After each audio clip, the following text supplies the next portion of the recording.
Selamat datang di channel ADEF Project. Video ini berisi rangkuman materi mata pelajaran Bahasa Indonesia untuk siswa kelas 10, SMA, MA, SMK, dan MAK. Materi video pelajaran 1 menyusun laporan hasil observasi. Pelajaran 2 mengembangkan pendapat dalam eksposisi. Pelajaran 3 menyampaikan ide melalui anekdot. Pelajaran 4 melestarikan nilai kearifan lokal melalui cerita rakyat. Pelajaran 5 membuat kesepakatan melalui negosiasi.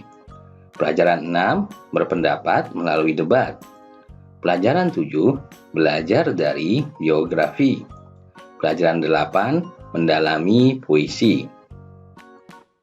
Namun sebelum mulai, jangan lupa ya untuk klik like, share, dan subscribe agar kalian mendapatkan pemberitahuan jika ada video terbaru dari kami. Pelajaran 1 menyusun laporan hasil observasi.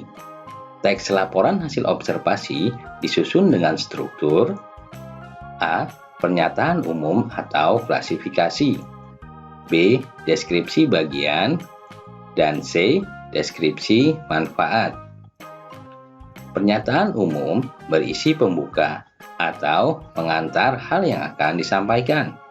Bagian ini berisi hal umum tentang objek yang akan dikaji, menjelaskan secara garis besar pemahaman tentang hal tersebut. Deskripsi bagian. Bagian ini berisi uraian detail mengenai objek atau bagian-bagiannya. Deskripsi manfaat menunjukkan bahwa setiap objek yang diamati memiliki manfaat atau fungsi dalam kehidupan. Kaidah kebahasaan teks laporan hasil observasi antara lain: A. Penggunaan kata atau frasa nomina, B. Pembentukan nomina dan verba turunan dengan afiksasi, C. Penggunaan kalimat definisi dan kalimat deskripsi, D. Kalimat simpleks dan kompleks. Pelajaran 2 mengembangkan pendapat dalam eksposisi. Eksposisi merupakan genre teks berisi gagasan yang bertujuan agar orang lain memahami pendapatnya yang disampaikan. Gagasan tersebut disampaikan oleh penulis atau pembicara berdasarkan sudut pandang tertentu. Untuk menguatkan gagasan yang disampaikan, penulis atau pembicara harus menyertakan alasan-alasan logis. Struktur teks eksposisi meliputi A. Tesis atau pernyataan pendapat, B. Argumentasi, dan C. Penegasan ulang. Tesis atau pernyataan pendapat adalah bagian pembuka dalam teks eksposisi. Bagian tersebut berisi pendapat umum yang disampaikan penulis terhadap permasalahan yang diangkat dalam teks eksposisi. Argumentasi merupakan unsur penjelas untuk mendukung tesis yang disampaikan. Argumentasi dapat berupa alasan logis, data hasil temuan, fakta-fakta, bahkan pernyataan para ahli. Argumen yang baik harus mampu mendukung pendapat yang disampaikan penulis atau pembicara. Penegasan ulang bertujuan untuk menegaskan pendapat awal, serta menambah rekomendasi atau saran terhadap permasalahan yang diangkat. Pelajaran 3 menyampaikan ide melalui anekdot. Anekdot adalah cerita singkat dan lucu yang digunakan untuk menyampaikan kritik melalui sindiran lucu terhadap kejadian yang menyangkut orang banyak atau perilaku tokoh publik. Isi anekdot adalah sindiran dan kritikan terhadap kejadian yang menyangkut orang banyak atau perilaku tokoh publik.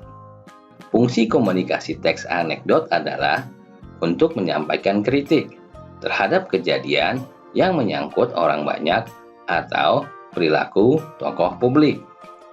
Struktur teks anekdot adalah abstraksi, orientasi, krisis, reaksi, dan koda.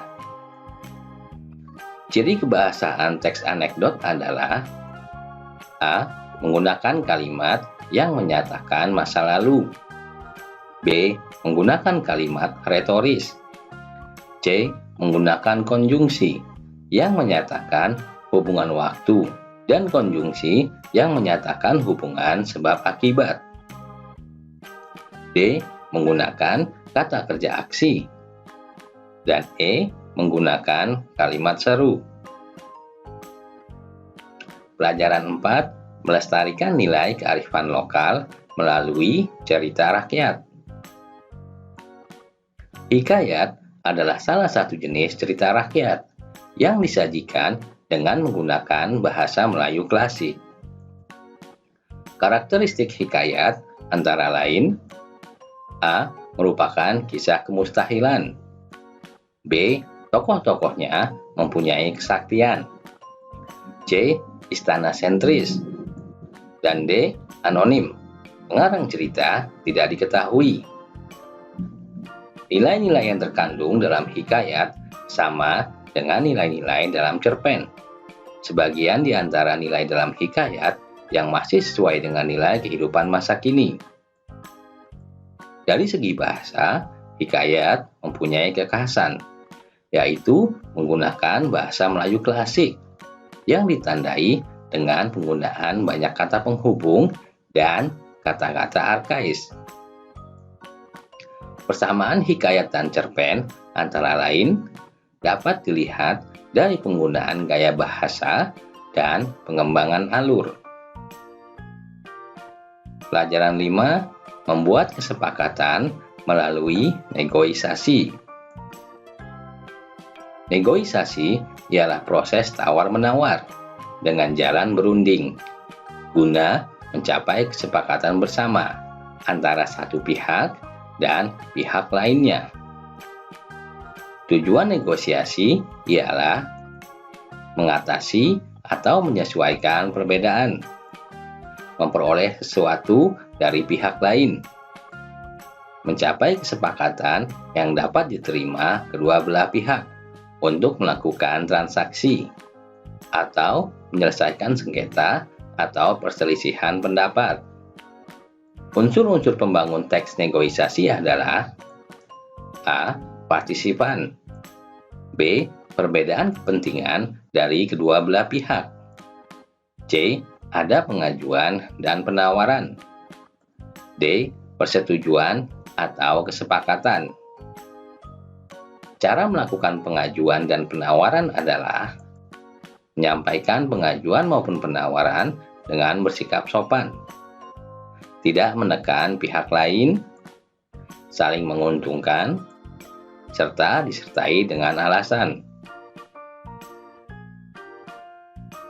Teks negosiasi dapat ditemukan dalam bentuk dialog, gabungan antara narasi dan dialog seperti pada cerpen, serta pada surat penawaran dan permintaan barang.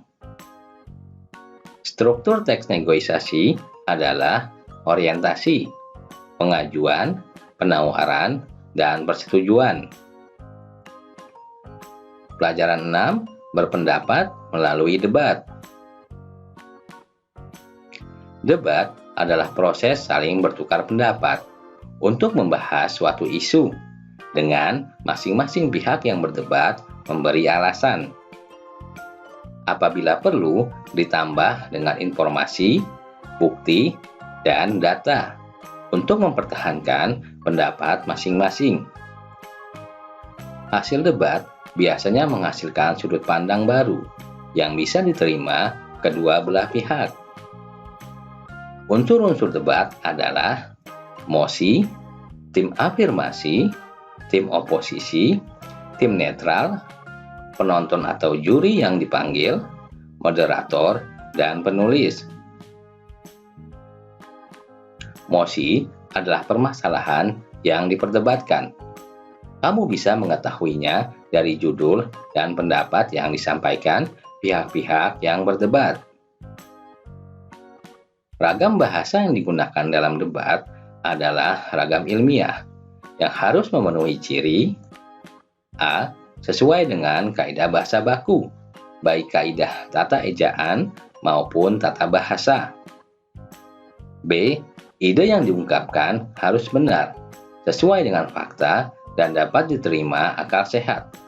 Harus tepat dan hanya memiliki satu makna, padat, langsung menuju sasaran, runtun dan sistematis, dan tersaji sebagai kalimat efektif.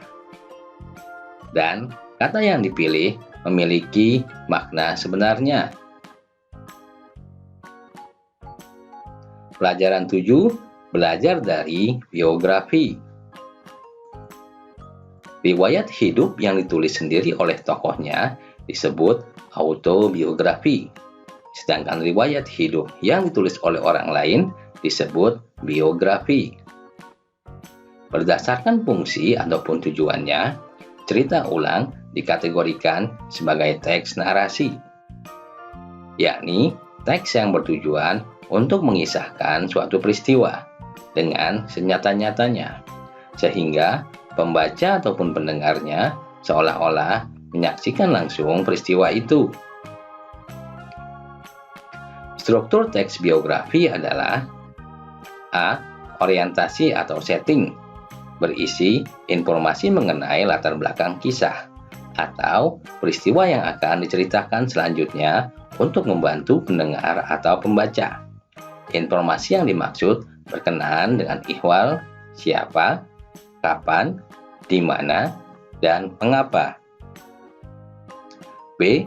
Kejadian penting, berisi rangkaian peristiwa yang disusun secara kronologis menurut urutan waktu, yang meliputi kejadian-kejadian utama yang dialami tokoh. C.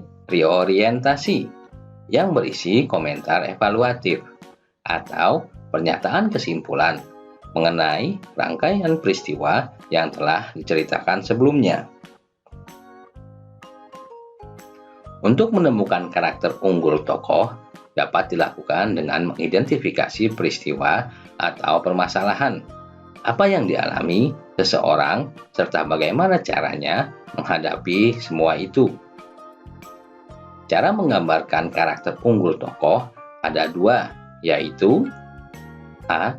Secara langsung, penulis atau pencerita langsung menyebutkan karakter tokohnya, dan B. Secara tidak langsung, melalui dialog tokoh dan dialog tokoh lain, dan apa yang dilakukan tokoh lain.